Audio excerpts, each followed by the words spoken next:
বাবার মোবাইল দেখে মেয়ের মৃত্যু। কি ছিল সেই মোবাইলে? হৃদয়বিদারক ঘটনা। আসসালামু আলাইকুম প্রিয় দর্শক, আজ আমরা এমন একটি টপিক শোনাবো যেটা শুনে চোখের জল আটকে রাখতে পারবেন না। চলো শুরু করা যাক। তো বন্ধুরা, আমি রয়েছি বাহারুল আপনাদের সাথে। আপনারা দেখছেন নাশিদ লিরিক্স চ্যানেলে। আমি একটা লেখা পড়েছিলাম, লেখাটা ছিল একটা লোক রাতের বেলা সে মোবাইল দেখতেছে। মোবাইলের মধ্যে সে একটু খারাপ দৃশ্য দেখাচ্ছিল। এমন সময় মেয়ে গিয়ে ঘরে ঢুকলো। মেয়ে ঘরে ঢুকে দেখলো বাবা তার মোবাইলের মধ্যে খারাপ দৃশ্য দেখে। আছে কিনা এমন ছেলেরা? এমন আছে কিনা বলেন? এগুলির কারণেই তো জানা দৃশ্য দেখছে। মেয়ে দেখে ফেললো। মেয়ে তখন বাবাকে বলল, বাবা তোমার লজ্জা লাগলো না? লজ্জা করে না? একটা শব্দ বলেছে, লজ্জা করে না বাবা, লজ্জা করে না বাবা। মেয়েটা ঘরে চলে গেল। সেই বাবা যন্ত্রণায় ভুগতে আরম্ভ করলো। আরে আমার মেয়ে দেখে ফেললো।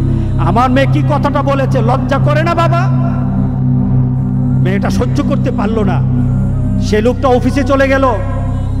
অফিস করতেছে, কিন্তু আর ভালো লাগে না। মেয়েটা কি বলেছে, লজ্জা লাগে না বাবা? কিন্তু মেয়েটার যন্ত্রণায় সে হার্ট ফিল করলো। বাবার এই অবস্থা দেখে হার্ট ফিল করলো। মেয়েটা এরপরে মারা গেল। বাবা যখন বাড়িতে ফিরে আসলো, মেয়েটা বাবার মাথাটা নোয়া, লজ্জিত একটা মুখ। এখনই আমার মেয়ের সাথে দেখা হলে আমার কানে বাজতেছে, আমার মেয়ে আমাকে বলেছে, লজ্জা লাগে না বাবা? আমি কিভাবে আমার মেয়ের সামনে যাব? আমি কিভাবে আমার মেয়ের সামনে যাব? এই চিন্তা যখন করতেছে, এমন সময় দরজা খোলার সাথে সাথে একটা চিৎকার শুনলো। স্ত্রী চিৎকার বলতেছে, আমার মেয়েটা মারা গেছে, আমার মেয়েটা মারা গেছে।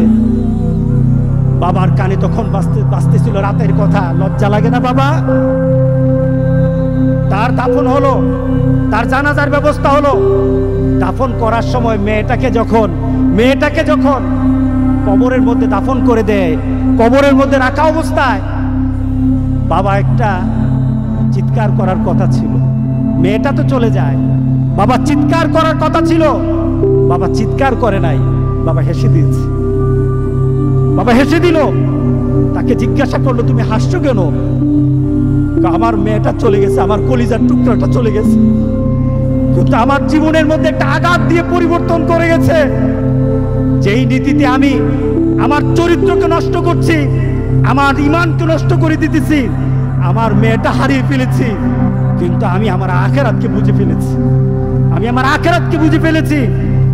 আজকে সমাজের যারা প্রিভেন্টিভ করছেন না, আপনি চিন্তা করছেন আপনার মেয়েটা কিন্তু একদিন আপনার জন্য বিপদ হয়ে যাবে। এই মেয়েটা যদি চরিত্রবান হয়, তাহলে আপনার জন্য এটা কাল হাসরের দিন আপনার জন্য অনেক কিছু পাওয়া হবে।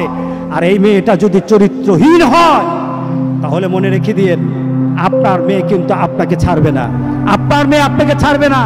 সুতরাং আমরা যদি হতে চাই ভালো একটা বাবা হবো, রাজি আছে সবাই?